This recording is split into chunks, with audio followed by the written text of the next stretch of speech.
Hello guys, today we are going to solve the question number 14.9 of oscillation chapter.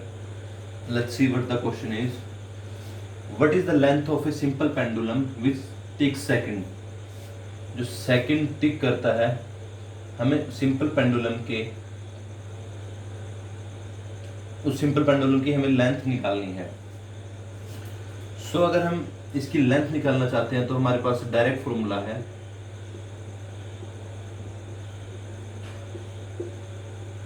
L/G। हमारा जो simple pendulum हमने लिया उसका time approximately 2 second है, time period. उसकी length हमें निकालनी है, 2 पाई हमें पता है, G है होता है हमारा acceleration due to 9.8 metre per second square. Okay, तो इससे हमारी लेंथ आ जाएगी 1 metre. But the main issue is from where this formula of time period of a simple pendulum has arrived. Let's see, we will derive this formula.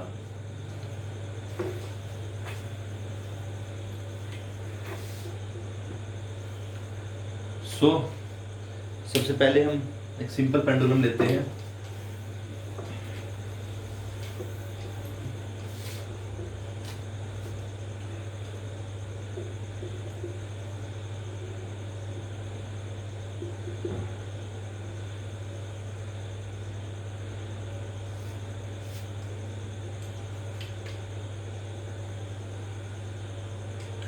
ये हमारा simple pendulum हुआ, इससे एक मास m लटका हुआ है।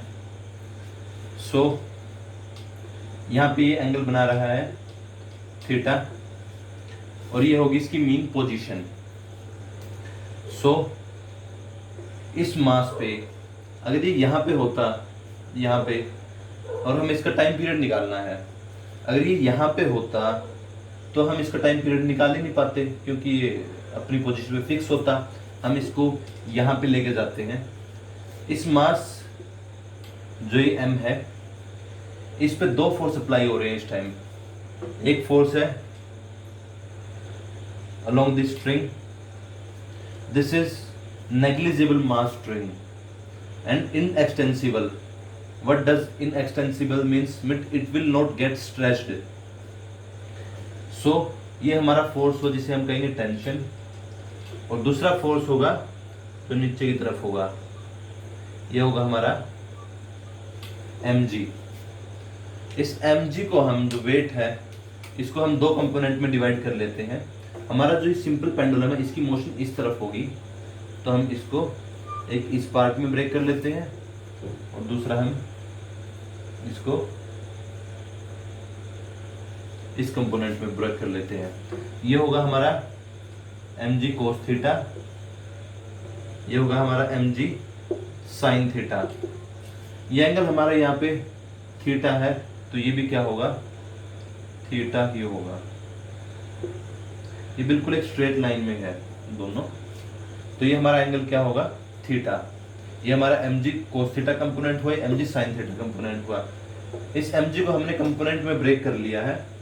जैसे ये हमारा mg है, ये हमारा थीटा हुआ, इसको हम ऐसे एक्सटेंड करके ये और ये निकालेंगे तो हमारे कंपोनेंट यही आएंगे, mg cos थीटा और mg sin थीटा, या थीटा cos थीटा और sin थीटा यहाँ से निकालने की ट्राई करेंगे। तो हमारे यहाँ पास 2 फोर्स अप्लाई हो रहे हैं। फर्स्ट ऑफ ऑल फोर्स, ये दोनों फोर्स एक दूसरे के अपोजिट हैं, तो ये होगा हमारा, इसको हम क्या बोलेंगे, ये टुवर्ड्स द रेडियस है, टुवर्ड द सेंटर है जो हमने इसको हैंग किया है, तो इसको हम बोलेंगे सेंट्रीपिटल फोर्स। ये होगा हमारा सेंट्रीपिटल फोर्स, और या फिर radial force. Radial force because ये रेडियस के अलोंग है, तो ये हम इसे कहेंगे सेंट्रीपिटल फोर्स या रेडियल फोर्स।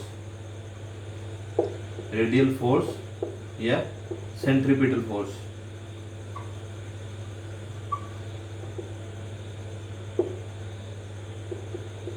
और ये किसके इक्वल होगा, ये होगा t माइनस, दोनों डिफरेंट डायरेक्शन में तुम इसको माइनस करेंगे, mg cos थीटा, और दूसरा है हमारा mg sin थीटा। ये हमारी जो मोशन होगी पेंडुलम की, जो पेंडुलम की मोशन होगी ये इसके टेंजेंशियल एक्ट कर रहा है। ओके, तो इसको हम कहेंगे टेंजेंशियल फोर्स। और ये दोनों फोर्स कब एक्ट होते हैं? mg sin theta. हमारे पास दो ही फोर्स, ये दो फोर्स के कंपोनेंट हो गए, इसको हमने कंपोनेंट में डिवाइड कर लिया। और जो ये हमारा सेंट्रीफ्यूगल फोर्स होगा अलोंग द रेडियस होगा, और जो हमारा टेंजेंशियल फोर्स है ये कब एक्ट करेंगे? इस ये टेंजेंशियल फोर्स है, सॉरी ये सेंट्रीपिटल फोर्स है या रेडियल फोर्स है, तो इसकी वजह से जो एक्सेलरेशन प्रोड्यूस होगी वो क्या होगी? हमारी रेडियल एक्सेलरेशन। और जो इसकी टेंजेंशियल फोर्स की वजह से mg sin थीटा है, इसकी वजह से जो एक्सेलरेशन होगी वो टेंजेंशियल एक्सेलरेशन होगी। ये दोनों कब प्रोड्यूस होती हैं ये हम देखते हैं। देखिए, एक सर्कुलर मोशन में हमारा मास मूव कर रहा है। ओके, अगर ये यूनिफॉर्म वेलोसिटी के साथ मूव कर रहा है हमारा जो पार्टिकल है यहाँ पे इन सर्कुलर मोशन, तो चेंज ऑफ वेलोसिटी की वजह से, change of direction of velocity, change of direction के चेंज होने के कारण, because velocity is vector quantity, due to the change in the direction there will be acceleration, change in velocity, there will be due to the change in direction of the particle there will be change in velocity. If there is change in velocity there will be acceleration, and this acceleration will be towards the center along the radius.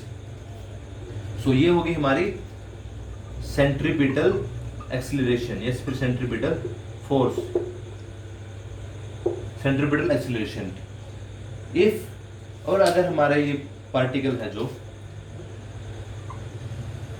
अगर हम इसकी tangential इसकी direction देखें तो ये होगी, और ये टेंजेंशियली भी अपनी स्पीड को इंक्रीज कर रहा है, इंक्रीज कर। अगर यहाँ पे इसकी स्पीड 40 मीटर पर सेकंड थी वेलोसिटी, अगर यहाँ पे 50 मीटर पर सेकंड है, मान लेते हैं क्लोज है और ये स्ट्रेट लाइन में है, तो जो वेलोसिटी में चेंज हुआ है इसकी वजह से जो एक्सेलरेशन होगी वो होगी हमारी टेंजेंशियल एक्सेलरेशन, और जो फोर्स प्रोड्यूस होगा वो होगा टेंजेंशियल फोर्स। ये होगी हमारी टेंजेंशियल एक्सेलरेशन।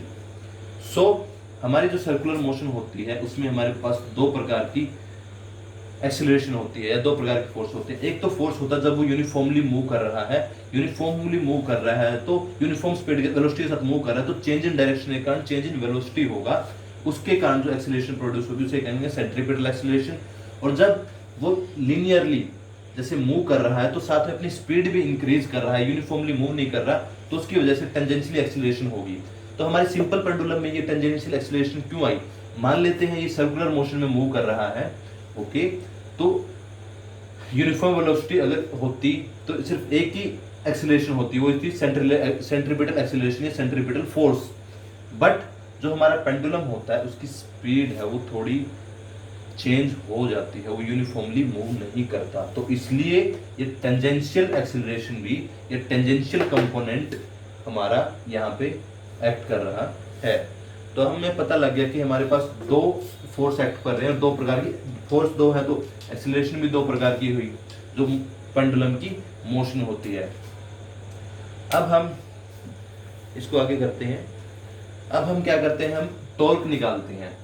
टॉर्क हमारा जो इसके अलोंग टॉर्क होगा, फॉर टॉर्क जो सेंट्रीपिटल फोर्स के लिए जो हमारा टॉर्क निकालेंगे सेंट्रीफ्यूगल फोर्स के लिए, इसकी मोशन को स्टडी करने के लिए, रोटेशनल मोशन को स्टडी करने के लिए हम टॉर्क निकालते हैं। और जो इसके अलोंग जो हमारा टॉर्क होगा वो जीरो होगा, क्योंकि इसकी टॉर्क क्या होता है, force into perpendicular distance, perpendicular distance या फोर्स की डायरेक्शन ये है, जो परपेंडिकुलर डिस्टेंस है वो हमारा ये है, तो दोनों एक दूसरे के अपोजिट हुए और हमारा होना चाहिए फोर्स परपेंडिकुलर। तो इस जो हमारा टॉर्क होगा सेंट्रीपिटल फोर्स के लिए वो क्या होगा, जीरो। और जो हमारा tangential force mg sin theta है, इसके लिए हमारा फोर्स क्या होगा, ये हमारा फोर्स इस तरफ एक्ट कर रहा है और ये हमारा हो गया परपेंडिकुलर डिस्टेंस। ये हमारा परपेंडिकुलर डिस्टेंस, हमारा फोर्स यहाँ पे एक्ट कर रहा है। तो इसमें हमारा टॉर्क क्या हुआ, फोर्स हुआ, हमारा फोर्स कंपोनेंट हुआ mg sin थीटा, और परपेंडिकुलर डिस्टेंस हुआ, इसकी लेंथ हमने मान ली l है, जो ये पेंडुलम है, sin थीटा इंटू l, ये हो गया हमारा टॉर्क। और टॉर्क होगा ये नेगेटिव होगा। नेगेटिव क्यों होगा? क्योंकि हमारी जो पेंडुलम की मोशन होगी वो इस तरफ होगी, और जो हमारा एंगल है वो इस तरफ है। तो हमारी मोशन उसके, हमारा जो एंगल है उसके अपोजिट है, जो हमारा पेंडुलम का एंगल है। तो हमारा क्या हो, टॉर्क क्या होगा, नेगेटिव होगा। तो टॉर्क हो गया हमारा minus mg sin theta into l। ये किसके लिए, टेंजेंशियल फोर्स के लिए, टेंजेंशियल एक्सेलरेशन के लिए है। तो हमें पता है कि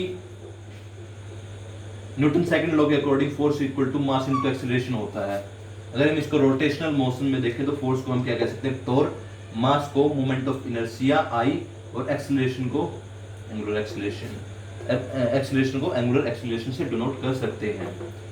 तो हम ये टॉर्क के लिए हमारे पास फॉर्मूला, ये भी टॉर्क के लिए हमारे पास एक फॉर्मूला है, तो हम दोनों को इक्वेट कर देते हैं। तो ये हमारा minus mg sin theta into L किसके इक्वल आ जाएगा, आई into alpha.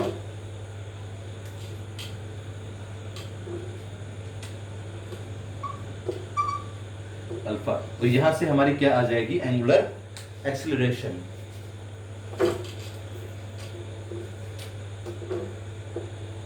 Minus mg sin theta into L by I. Okay,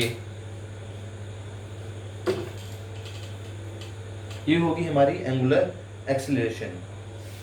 तो अब हमें, ये हमारी जो सिंपल पेंडुलम है वो किस में मूव करता है, ये मूव करता है हमारा सिंपल हार्मोनिक मोशन में। तो हमारे सिंपल हार्मोनिक मोशन के अकॉर्डिंग हमारी एक्सेलरेशन क्या थी, माइनस ओमेगा स्क्वायर एक्स, ये हमारी क्या थी, acceleration.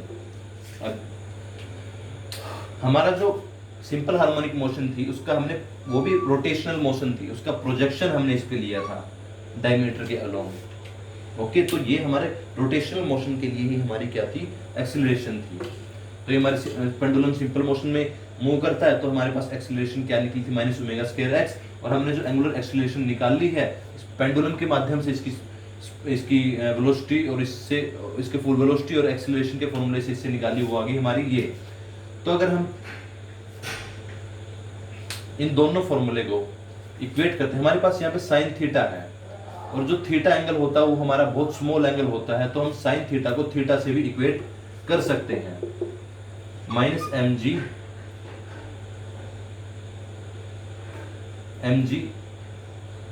Theta into L upon I. हम एल को अंदर लिख लेते हैं, थीटा को बाहर लिख लेते हैं। अगर हम दोनों को इक्वेट करते हैं तो हमारा ये एक्सेलरेशन हुई, और ये हमारा एंगुलर डिस्प्लेसमेंट, और ये भी हमारा क्या था, एक्स क्या था, हमारा डिस्प्लेसमेंट था। तो हमारा ये माइनस का साइन यहाँ पे ओमेगा स्क्वायर किसके इक्वल आ जाता है, mgl इंटू आई। तो इसको इक्वेट कर देते हैं, omega equals to omega under root mgl by I. ये हमारे पास जो है आ जाता है एंगुलर एक्सेलरेशन। तो आई हमारे पास क्या है, moment of inertia, M L square किसकी इक्वल होता है, एम इंटू डिस्टेंस का स्क्वायर, एम से एम कैंसिल, एल से एल। तो ये क्या आ गया हमारा, जी बाई एल। और हमारा टाइम पीरियड क्या होता है, 2 पाई बाई ओमेगा, किसके लिए, सिंपल हार्मोनिक मोशन के लिए। तो अब हम इसमें इसको पुट करते हैं, और हमारा finally we will get our final answer. तो ये क्या होगा हमारा, 2 पाई बाई